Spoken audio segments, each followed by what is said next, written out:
¿Querés saber cómo nació esto que llamo matemática pránica? Te lo voy a contar en este capítulo 110 de la historia del alquimista Majareta. Corría el año 2008 y este alquimista estaba encerrado en su laboratorio en un pequeño departamento en la ciudad de Buenos Aires, en un piso 14, tratando de descifrar misterios del cosmos. En ese momento, devanándose los sesos, tratando de que llegue la intuición, intentando armar una escala musical basada en los 13 tonos de la creación de los antiguos mayas. La idea era simple y al mismo tiempo complicada. Se trataba de dividir el espacio de una octava de manera que en lugar de haber las 12 notas naturales que hay en una escala cromática, hubieran 13 notas correspondientes a estos 13 tonos de la creación. Casi como si el dios egipcio Tot me lo susurrara al oído, estaba empeñado en dividir este segmento de la octava de acuerdo a la proporción áurea, entendiendo que la proporción áurea era la forma matemática que tiene la naturaleza de empaquetar la energía de manera que las partes siempre estén en armonía con el gran todo. El comienzo era simple. El segmento lo dividía en la proporción áurea, me quedaba una parte grande, una pequeña. A su vez la grande se dividía otra vez en la proporción áurea y así iba avanzando, pero me topé con un inconveniente. No saber en determinado momento de esta división, de estas partes, cuáles eran las partes que yo tenía que seguir dividiendo y cuáles eran las que tenía que dejar así como estaban. Esto era un inconveniente porque el sistema no se develaba a sí mismo. Y esto era algo que yo leyendo a Drúmbalo Melquisedec en El secreto de la flor de la vida, ahí se proponía que en la geometría sagrada siempre el propio sistema te tiene que dar la indicación de cuál es su orden. El orden no aparecía por sí solo y entonces ahí estaba yo dividiendo segmentos para un lado, para el otro, calculadora en mano, sin encontrar el orden adecuado para esta división de la octava en 13 notas. Y ahí fue cuando de repente vino otra vez mi amigo Tot, el dios egipcio, este Hermes Trimegisto de los egipcios, a soplarme otra vez a través de la intuición en el oído o en la glándula pituitaria, pineal. No sabría bien decir cuál es el canal a través del cual él se manifiesta a través mío, cuál era la solución. La solución estaba en convertir este segmento, que tenía un principio y un final, y ahí radicaba el problema, en un círculo, donde el principio y el final fueran exactamente el mismo punto. A partir de ahí pude encontrar las claves de lo que después fue la matemática pránica, de lo que hoy día es la matemática pránica. Para poder moverme dentro de este círculo debería convertir la proporción áurea a un ángulo de proporción áurea. Entonces apliqué la proporción áurea sobre los 360 grados del círculo y el resultado era un número que era 222,49, etcétera, etcétera, etcétera, decimales de ángulo.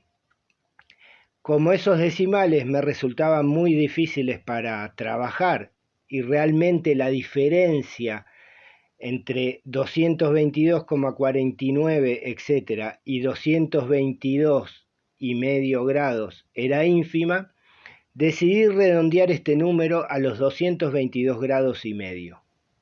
Ahora sí, equipado con un programa de diseño gráfico y este ángulo de 222 grados y medio, empecé a moverme dentro del círculo, a dividir este segmento, ahora circular, de acuerdo con este ángulo áureo. Y ahí fue cuando la magia me encontró. Realmente estaba interesado en crear esta escala musical de 13 tonos. Entonces al principio no me di cuenta exactamente qué es lo que sucedía, pero después lo pude entender. Lo primero que hice fue hacer un giro de ángulo áureo y desde el lugar a donde había llegado, desde allí hice una vez más otro giro de ángulo áureo y así repitiendo este proceso hasta llegar a los 13 giros, y ahí me encontré que esto estaba fantástico, que había logrado dividir el segmento, que ahora era un círculo, esta octava que estaba planteando, en 13 partes de acuerdo a la proporción áurea, exactamente lo que me proponía. Estas 13 partes, había 8 que eran grandes y 5 que eran pequeñas, un orden que me parecía fantástico y que seguía la secuencia de Fibonacci, esta forma en que el 5 más el 8 producen el 13. Me encantó, la verdad estaba muy contento. Y también ahí pude descubrir que en momentos anteriores también se había presentado esta situación de la secuencia de Fibonacci. Cuando logré las 8 divisiones, eran 5 grandes y 3 pequeñas. Cuando logré las 5 divisiones, eran 3 grandes y 2 pequeñas. Las primeras 3 divisiones eran 2 grandes y una pequeña. Y la primera división de todas, en 2 partes, era una grande y una pequeña. Se ve que había algo de Fibonacci entrelazado en esta escala de proporciones áureas, lo cual no es raro, porque la secuencia de Fibonacci y la proporción áurea están intrínsecamente ligadas. Sorprendido, seguí avanzando y me encontré que luego de 21 divisiones, de 21 giros de ángulos áureos, también sucedía lo mismo, 13 partes grandes, 8 partes pequeñas. A las 34 divisiones seguía sucediendo lo mismo, siempre números de Fibonacci, 21 y 13. A las 55, 34 y 20 y 21. Y así sucesivamente. Cargado de emoción, quería ver dos cosas. Por un lado, hasta qué punto estos patrones de Fibonacci se seguían formando, y por otro lado, cuándo, después de tantos giros de ángulos áureos, iba a volver yo al mismo lugar del círculo en el que comencé.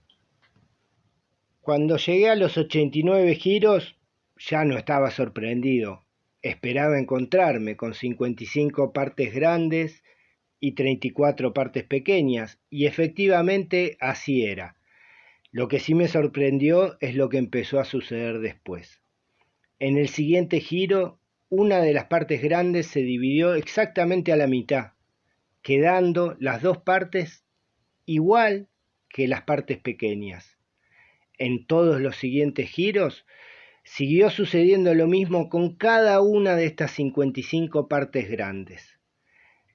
Y finalmente, para el giro número 144, volví al punto de partida, encontrándome con un círculo dividido en 144 partes exactamente iguales. Esto que te estoy contando es cómo nació la matemática pránica. Me encontré con este fenómeno, desarrollé esta escala, luego pasé años estudiándola, viendo sus implicancias, sus recurrencias numéricas, entendiendo que el giro que yo hacía en una dirección era exactamente opuesto al giro que hacía en la otra dirección, y que verdaderamente esto gira al mismo tiempo en ambos sentidos, y un montón de cosas más que forman parte de justamente esto, de la matemática pránica. Espero que hayas disfrutado de esta historia, de esto que te muestro, con estos gráficos, del nacimiento de la matemática pránica, Obvio que hay mucho más para ver y para descubrir. Te lo seguiré contando en esta historia del alquimista Majareta. Entre los capítulos desde el 110 hasta el 144 nos dedicaremos especialmente a la matemática pránica.